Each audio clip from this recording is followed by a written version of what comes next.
Good evening दोस्तों, IGNOU education channel में आपका बहुत बहुत स्वागत करती हूँ। मैं यामिनी। देखिए दोस्तों, आज की वीडियो में हम बात करते हैं, ये जो आप स्क्रीन पे देख रहे हो, ये बुक का नाम है VPSC 141 और ये 3rd ईयर की बुक है, पॉलिटिकल साइंस। तो जैसे कि इसका एग्ज़ाम जो 3rd ईयर का स्टार्ट होने वाला है June 1। आप सबको पता ही है कि हर 6 महीने बाद का पेपर होता है इग्नू का। ये जो बुक है सिर्फ और सिर्फ इग्नू सभी हमारे स्टूडेंट के लिए है, ठीक है। तो मैंने सोचा कि आप सबकी हेल्प के लिए मैं वीडियो लेकर आऊँ। तो इस वीडियो के जरिए मैं आपको जितने भी आसान शब्द में आपको मैं बताऊंगी इस वीडियो के जरिए, ताकि आप अपने आसान से शब्दों में बड़े से बड़े क्वेश्चन और टफ से टफ क्वेश्चन को आसान शब्दों में आंसर देकर आप पास हो सकते हैं, ठीक है। तो चलिए हम स्टार्ट करते हैं। बिना टाइम वेस्ट किए आपको स्टार्ट करते हैं। देखिए, इस ब्लॉक की हम बात करें तो ब्लॉक रहेगा 4।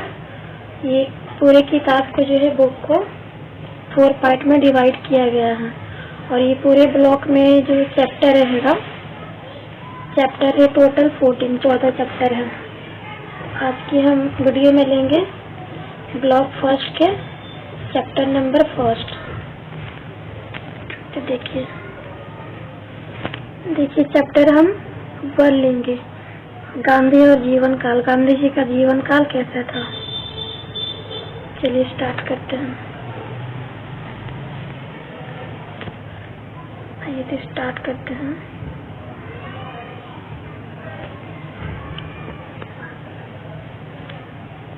एक सेकेंड दीजिएगा, जस्ट अ मिनट।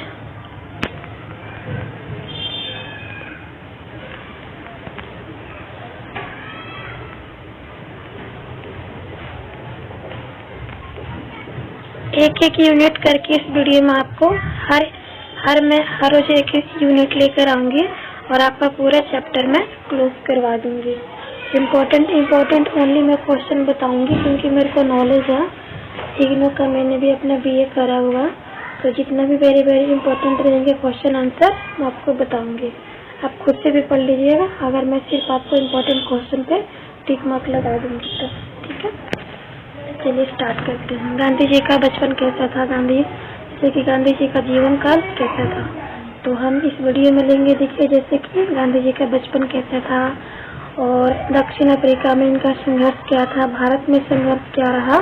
देखिए, भारत में संघर्ष गांधी जी का इतने सारे रहे थे और इनमें से इम्पोर्टेंट हम आपको बता देंगे, ठीक है। चलिए स्टार्ट करते हैं।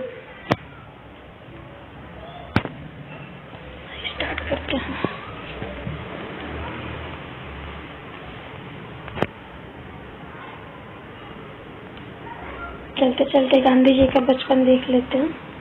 आई होप आपको वीडियो जो है बिल्कुल क्लियर दिखाई दे रही होगी।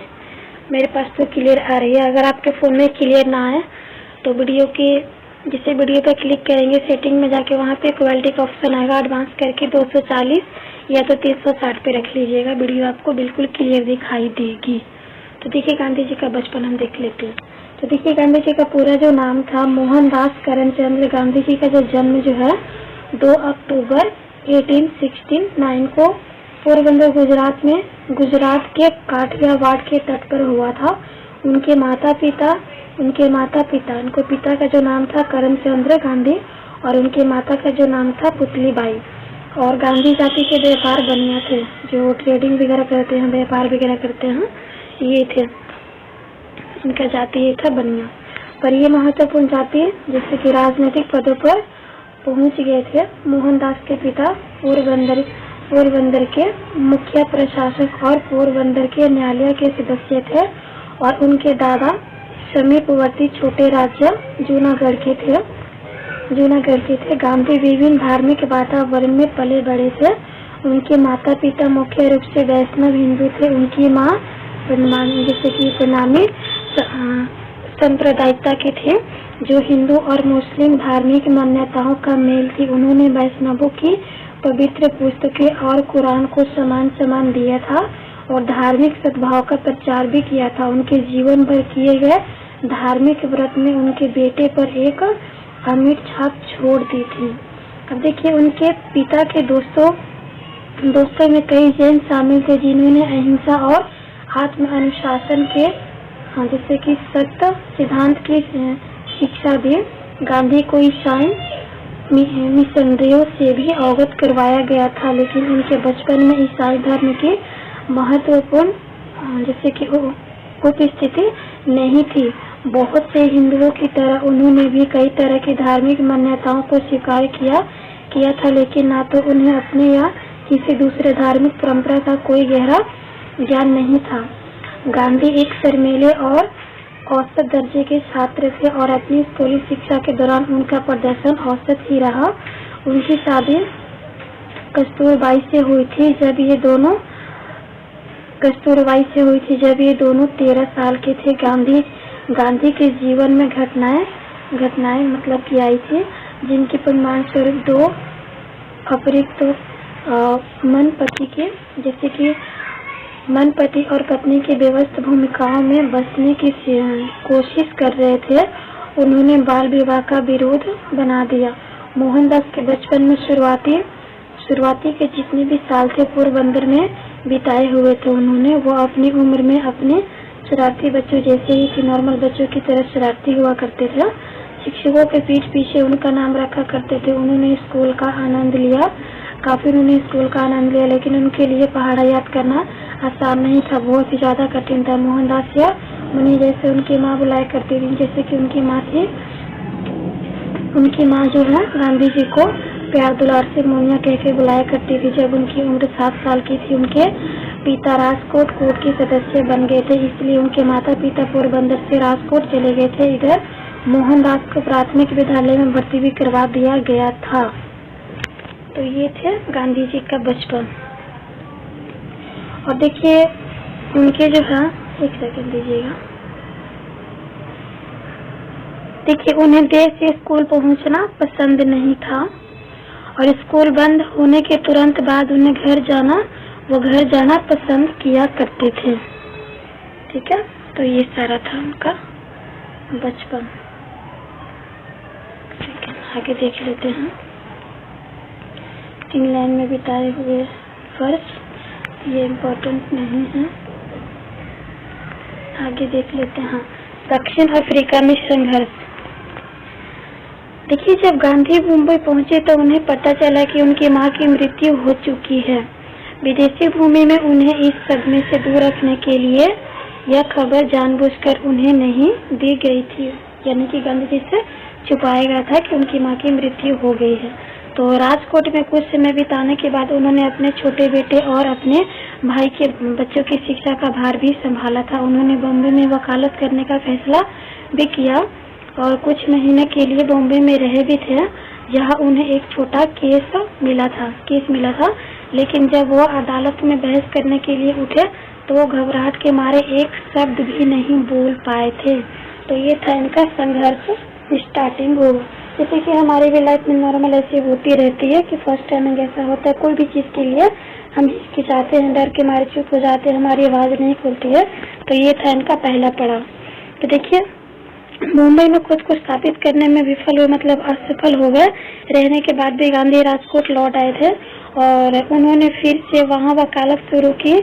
वो अभी भी बहुत प्रगति नहीं कर पाए थे और दुखी थे। साथ ही काठियावाड़ के छोटे राज्य में जैसे कि देखिए व्यापक शूद्र साजिश के माहौल के साथ तालमेल नहीं बैठा सके थे। इस दौरान एक मुकदमे में उनके वकील को निर्देश देने के लिए उनके पास दादा अब्दुल्ला एंड कंपनी की ओर से दक्षिण अफ्रीका जाने के लिए एक प्रस्ताव आया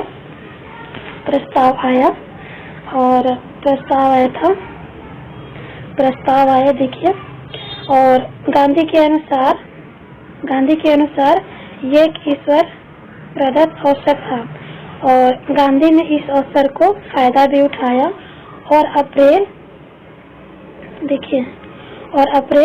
1893 में दक्षिण अफ्रीका के लिए रवाना हुए और वहां 1 साल तक रुकने का इरादा किया।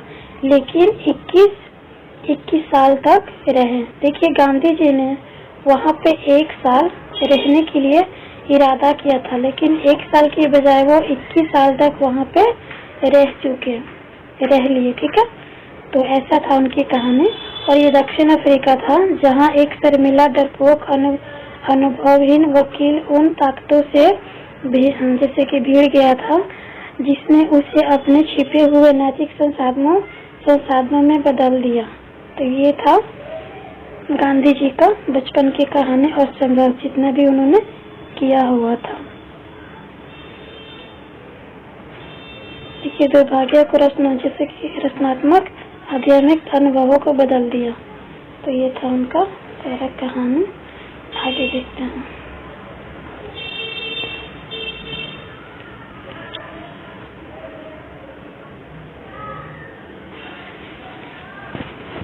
और भी देख लेते इसमें इम्पोर्टेंट क्या है।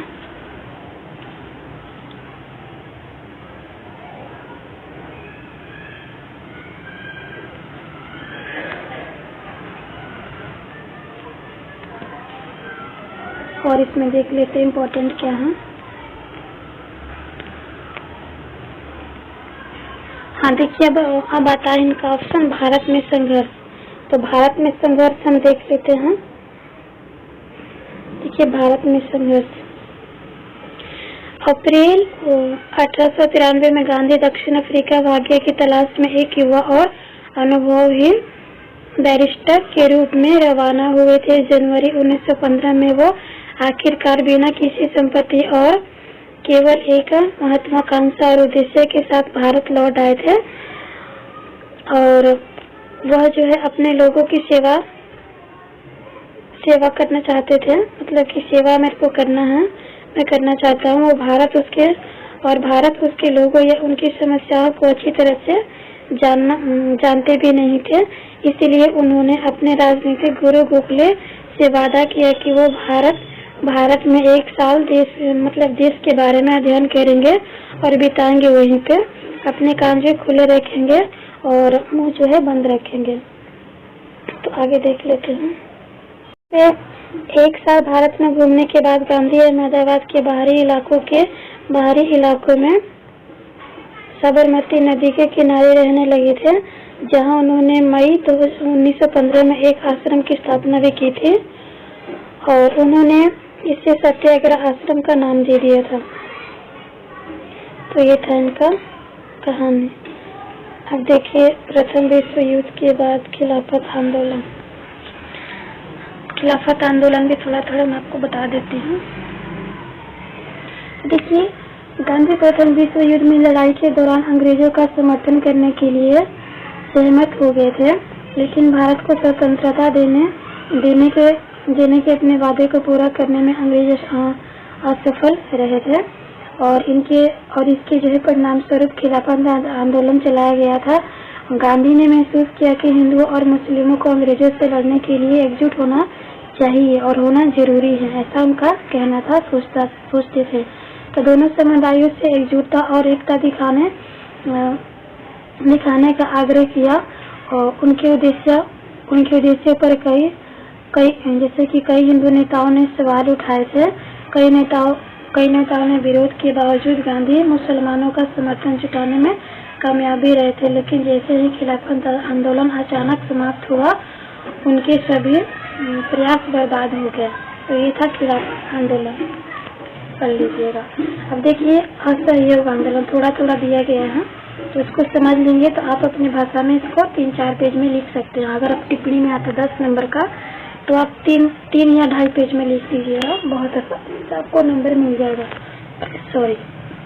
देखिए असहयोग आंदोलन अंग्रेजों के खिलाफ गांधी के सबसे महत्वपूर्ण आंदोलनों में से एक था। गांधी ने अपने साथी देशवासियों से अंग्रेजों का साथ देना बंद करने का आग्रह किया था और उनका मानना था कि भारतीयों के सहयोग से ही अंग्रेज भारत पर शासन करने में सफल हुए हैं। उन्होंने अंग्रेजों को रैलट एक्ट पारित न करने की चेतावनी दी, लेकिन उन्होंने उनकी बात पर ध्यान नहीं दिया और अधिनियम पारित कर दिया। जैसे ही उनकी जैसे जैसे इसकी घोषणा की गई, गांधी ने सभी से अंग्रेजों के खिलाफ सविनय अवज्ञा, आविष्कार, धरना आदि शुरू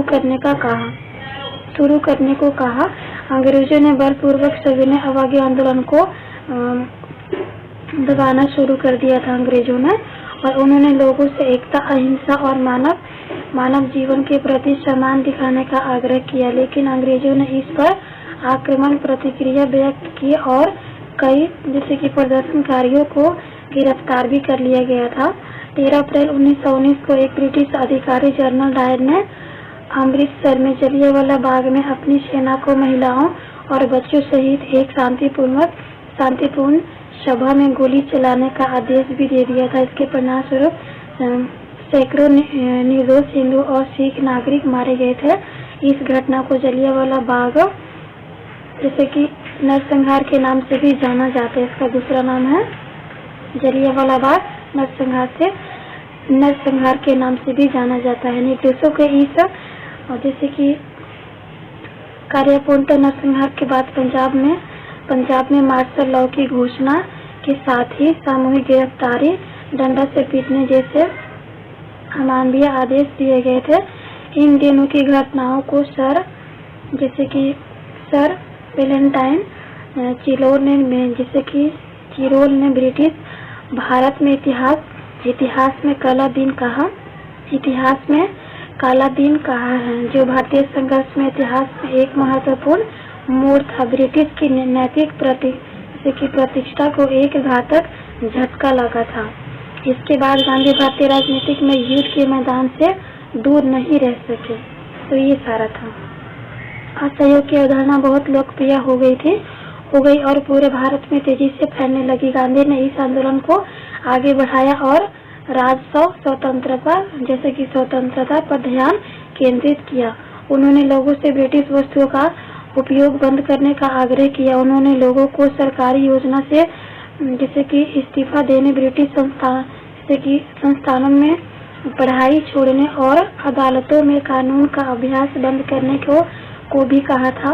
और फरवरी 1922 में उत्तर प्रदेश की जैसे कि चौरा-चौरी शहर में हुई हिंसक जैसे कि झड़प ने गांधी को अचानक आंदोलन बंद करने के लिए मजबूर कर दिया। गांधी को 10 मार्च 1922 को गिरफ्तार कर लिया गया था और उन पर राजद्रोह का मुकदमा चलाया गया था। उन्हें 6 साल के कारावास की सजा सुनाई गई थी, लेकिन केवल 2 साल की सजा दी गई थी। तो ये था सारा। अब देखिए साइमन कमीशन और नमक सत्याग्रह को छोड़ देते। देखिए थोड़ा बता देती हूँ आपको। 1920 के दशक के दौरान महात्मा गांधी ने राष्ट्रीय पार्टी और भारतीय राष्ट्रीय कांग्रेस के बीच मतभेदों को हल करने पर ध्यान केंद्रित किया। 1927 में ब्रिटिश ने सर जॉन साइमन को एक नए संवैधानिक सुधार आयोग के प्रमुख के रूप में नियुक्त किया था, जिन साइमन कमीशन के नाम से जाना जाता था। कमीशन में एक भी भारतीय नहीं था, जिससे कि साइमन कमीशन में एक भी भारतीय आदमी नहीं था। इससे असहमत होकर गांधी ने दिसंबर 1928 को कोलकाता कांग्रेस अधिनियम में एक प्रस्ताव पारित किया था गांधी जी ने, जिसमें ब्रिटिश सरकार से भारत को जैसे कि प्रभुत्व का दर्जा देने का आह्वान किया गया था। यदि अंग्रेजों ने इस मांग का पालन नहीं किया तो उन्हें देश के लिए एक पूर्ण स्वतंत्रता या पूर्ण स्वराज की मांग को लेकर अहिंसा के एक नए विरोध का सामना करना पड़ेगा। इन मांगों को अंग्रेजों ने अस्वीकार कर दिया था। तो भारतीय ध्वज को भारतीय राष्ट्रीय कांग्रेस द्वारा 31 दिसंबर 1929 को जैसे कि रावी नदी के तट पर लाहौर अधिवेशन में ठहराया गया था। 26 फरवरी 1930 को भारत में स्वतंत्रता दिवस के रूप में भी मनाया गया था। अंग्रेजों ने इस मांगों को नहीं माना और जल्द ही उन्होंने नमक पर कर लगाना शुरू कर दिया था। देखिए जैसे कि नमक कर आंदोलन है, मैं आपको शांत सा भाषा में बता देती। जैसे कि हमारा नमक होने वाला भारत में है और भारत का ही ये भारत में बनाया जाता था। तो अंग्रेजों ने क्या किया, आप सबको पता ही है कि अंग्रेजों ने हमारे भारत को गुलाम बना के रखा हुआ था, तो भारत का नमक अपने देश में लेके जाते थे और यहाँ पे खुला व्यापारी होता था हमारा नमक का और बनाया भी जाता था। तो भारत का नमक को वहाँ पे लेके जाते थे और वहाँ से पैकिंग वगैरह अच्छी तरीके से करके और फिर से भारत में लाकर वो 20% तक का वो दिया करते थे, भारतीयों को बेचा करते थे। तो ये एक तरह का शोषण किया करते थे, खुद का ही मतलब हमारा खुद का ही नमक वो चुरा कर मतलब छीन कर शोषण वगैरह करके वो 20% तक का मतलब अच्छे से पैकिंग वगैरह करके और भारतीयों को दिया करते थे। पता है कि आपको मतलब नमक ऐसी चीज है, नमक के बिना हम खाना वगैरह नहीं खा सकते। नमक हर नागरिक के लिए मतलब उपलब्ध करवाया जाता है, नमक के बिना हमारी जिंदगी नहीं है। तो ये था, आप अपने आसान से भाषा में लिख सकते हैं नमक के ऊपर। ये सभी जनजातियों के लिए है, किसी का जात छोटा बड़ा हो उसके लिए नमक, इसके लिए नहीं, ऐसा नहीं, सभी के लिए है। गोलमेज सम्मेलन ये इम्पोर्टेंट नहीं है। भारत छोड़ो आंदोलन देख लीजिएगा। तो देखिए दूसरे भी जैसे कि भारत छोड़ो आंदोलन गांधी का ही यह नारा है। दूसरे विश्व युद्ध की शुरुआत होते ही महात्मा गांधी ने भारत की पूर्ण स्वतंत्रता के लिए अपना आंदोलन तेज कर लिया था ज्यादा। उन्होंने अंग्रेजों से भारत छोड़ने के लिए एक संकल्प का समझौता तैयार किया था और भारत छोड़ो आंदोलन महात्मा गांधी के नेतृत्व में भारत राष्ट्रीय कांग्रेस द्वारा शुरू किया गया था। सबसे आक्रमण आंदोलन था, सबसे ज्यादा जैसे कि आक्रमण आंदोलन था। गांधी को 9 अगस्त 1942 को गिरफ्तार कर लिया गया था और 2 साल तक पुणे के आगा खान पैलेस में रखा गया था। इस दौरान उनकी पत्नी कस्तूरबा और उनके सचिव महादेव देसाई की मृत्यु हो गई थी। तो उसके बाद 1943 के अंत तक भारत छोड़ो आंदोलन समाप्त हो गया, जब अंग्रेजों ने यह संकेत किया कि पूरी सत्ता भारत के लोगों को हस्तांतरित यानी ट्रांसफर कर दी जाएगी। गांधी ने आंदोलन को बंद कर दिया, जिसके परिणाम स्वरूप 1 लाख राजनीतिक कैदी रिहा हो गए थे। अब देखिए स्वतंत्रता और भारत का विभाजन किस तरीके से हुआ है। तो देखिए चलते चलते देख लेते हैं, आपके लिए वो वेरी वेरी इम्पोर्टेंट रहेगा। तो देखिए स्वतंत्रता और भारत का विभाजन, तो ब्रिटिश कैबिनेट मिशन द्वारा 1946 में पेश किए गए स्वतंत्रता विभाजन प्रस्ताव को महात्मा गांधी के विरोध के बावजूद कांग्रेस ने स्वीकार कर लिया था। सरदार पटेल ने गांधी को जैसे कि आश्वस्त किया कि गृह युद्ध से बचने का यह एकमात्र तरीका, और उन्होंने अनिष्ठा से अपनी सहमति दी। भारत की स्वतंत्रता के बाद गांधी ने हिंदुओं और मुस्लिमों की शांति और एकता पर ध्यान केंद्रित किया। उन्होंने दिल्ली में अपना अंतिम उपवास सांप्रदायिकता हिंसा को रोकने के लिए किया था। तो ये था आपका स्वतंत्रता और भारत का विभाजन, थोड़ा सा बताया गया है, तो देख लीजिएगा। अब देखिए महात्मा गांधी की हत्या। महात्मा गांधी का प्रेरक जीवन 30 जनवरी 1948 को समाप्त हुआ, जब उन्हें एक कट्टरपंथी नाथूराम गोडसे ने नजदीकी से गोली मार दी थी। नाथूराम एक हिंदू कट्टरपंथी था, जिसने पाकिस्तान को विभाजन जैसे कि भुगतान देकर भारत को कमजोर करने के लिए गांधी को जिम्मेदार ठहराया था। तो आप देख सकते हैं उसने गांधी को जिम्मेदार ठहराया था भारत को विभाजन करने के लिए। और देखिए गोडसे और उनके सह जैसे कि साजिशकर्ता नारायण आप्टे पर बाद में मुकदमा चलाया गया था और इन्हें दोषी ठहराया गया था। तो उसके बाद 15 नवंबर 1949 को उन्हें मृत्युदंड दे दिया गया था। तो ये था आपका पूरा चैप्टर। अब देखिए सारांश आ गया, तो सारांश भी पढ़ लीजिएगा, तो पता चल जाता थोड़ा यूनिट के बारे में कि हमने पूरा क्या पढ़ा, इसके बारे में क्या है। अब देखिए हमारा यूनिट आ जाता है, आपका पहला यूनिट फिनिश हो गया है। अब आपका यूनिट आता है 2। तो ये जो सेकेंड यूनिट हम आपको अगली वीडियो में लेकर आएंगे।